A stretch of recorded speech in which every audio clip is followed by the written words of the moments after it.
Overall, last week we had 3 homicides last week for the entire week. Unfortunately, as of yesterday, we have had 4 homicides, 3 including a day record from last month. Those 3 on yesterday is a double homicide. Of course, you know that occurred on Tullis Drive in the 4th District on last night, as well as a pregnant female who was shot and killed at the intersection of Higgins and Louisa Street in the 5th District. And she was pregnant. We are still awaiting the autopsy to determine the death, the cause of death for her child, her unborn child. It's to my understanding she was approximately 7 months pregnant. And again, a day record that occurred at the intersection of Franklin and Claiborne, where it's now formally classified as a homicide, which we're investigating now.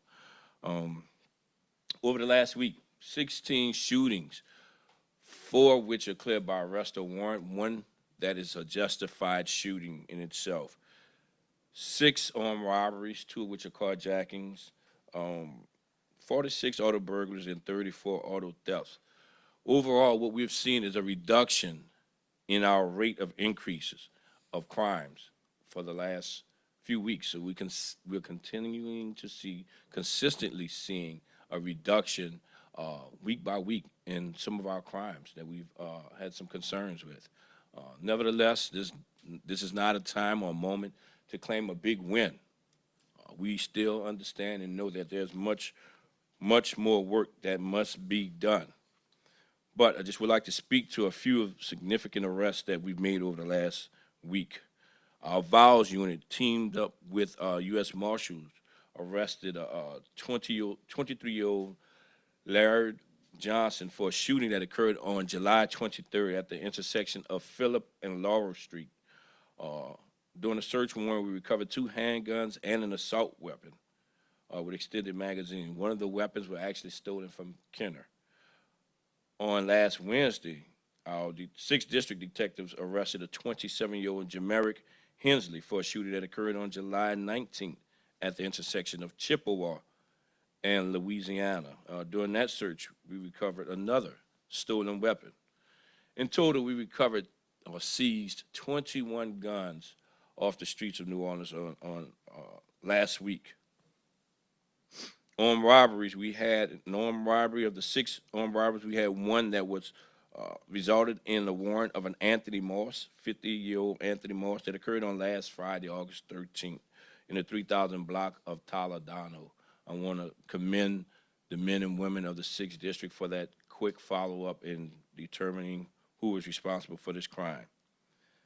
Our violent offender warrant squad also arrested 57-year-old Bobby Parker on the 1800 block of St. Philip at the DNA evidence positively linked him to as many as 3 sexual assaults dating back to 1993. Parker will be facing multiple charges, including 2 counts of first-degree rape, 1 count of second-degree rape, and 3 counts of second-degree kidnapping. I want to also, again, commend the men and women of the Special Victims Unit for their steadfast dedication in bringing justice to these victims. And we're talking about years and years ago. So that's a commitment, another example of how we are committed to doing our job around the clock. And last, the 35-year-old Sherrod Williams was also arrested for second-degree murder in an investigation of a homicide that occurred on June 16th in the 1300 block of France. We have a few more updates that I cannot speak to today, but we will be coming out by the end of the week on some other investigations that our detectives have brought some resolve to, but we definitely have to do our due diligence in locating these individuals first. So, again, speaking to having a quiet weekend, the reduction in what we've seen over the last few weeks is a result of, again, our deployment. So we did not see the crime in the French Quarter on Bourbon Street as we have seen over the last couple of weeks, as well as what we do in other parts of the city, reassessing, redeploying, and ensuring that we can make a difference. So we continue to monitor these various situations, and in doing so, specifically to the French Quarter. I think what would be important for us to really get a big win if we can come to some sort of agreement with this French Quarter Management District initiative. This can definitely help us as a department make our city safer, more specifically make the French Quarters safer. I would like to also mention how Dr. Avegno and our Mayor LaToya Cantrell has implemented this mask mandate and mask requirements for restaurants and indoor facilities. We're going to continue to do our due diligence in working with code enforcement to ensure the safety of our citizens, not just with regards to crime, but also with this global pandemic that we're facing. But I want to take this opportunity to encourage everyone to please wear your mask. I want to encourage everyone to please get vaccinated. We've seen some, I would say, professional teachers, schools around the city who have taken the initiative to have their students vaccinated. I think, and I want to commend them for that, because that is what we need as a city right now.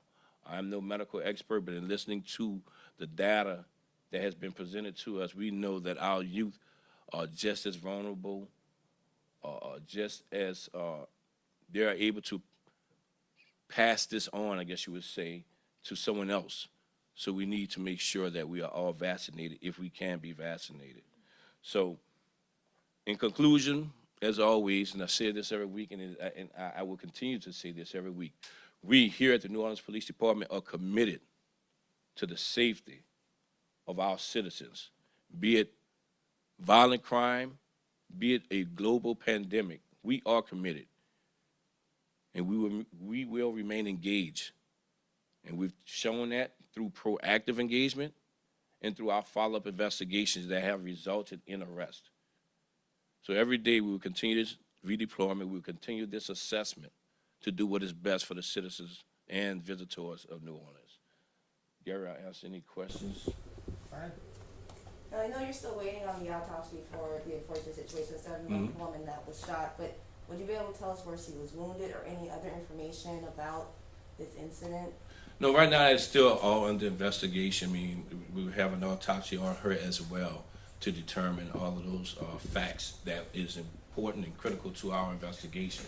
What I will say and ask is if anyone has any information, not just about this particular shooting, but any of our homicides or non-fatal shootings that we had last week, to please contact us. Homicide can be contacted at 658-5300. If you want to do it anonymously, of course, we ask that you reach out to Crime Stoppers. You can do it online, or you can also call them. Questions about this, but do you know anything about the suspect or if they were related or anything? This is all, I mean, we are really at the beginning stages of this investigation.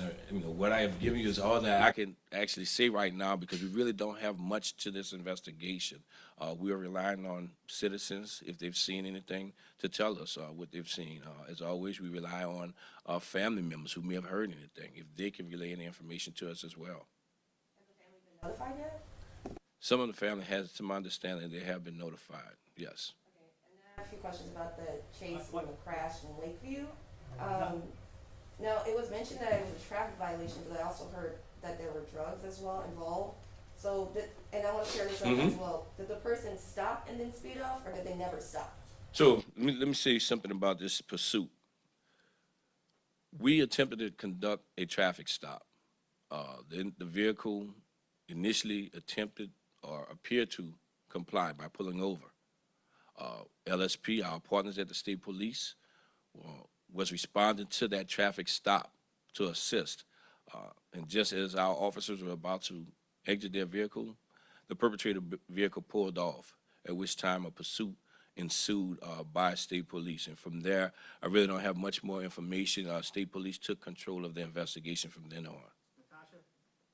Just a follow-up question. Mm-hmm. Chief. So it was state police that actually conducted the chase, right? Yes, ma'am. NOPD did not chase the No, ma'am. individuals. Was it the NOPD that was making the initial stop? It was NOPD initiating the initial stop, yes, and LSP was in the area, and they tried to assist. They responded to that traffic stop. They were there trying to assist when they observed the individual pulling off. Okay, I wanted to ask, we had concerned residents that sent us a video to 5 state of cars doing donuts in the middle of the French Quarter. Mm-hmm.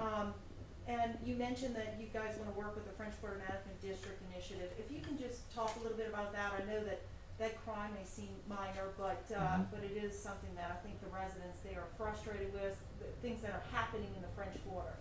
What's being done about that, if you could explain? About the donuts? Yeah, about the lawlessness that's Gotcha. going on.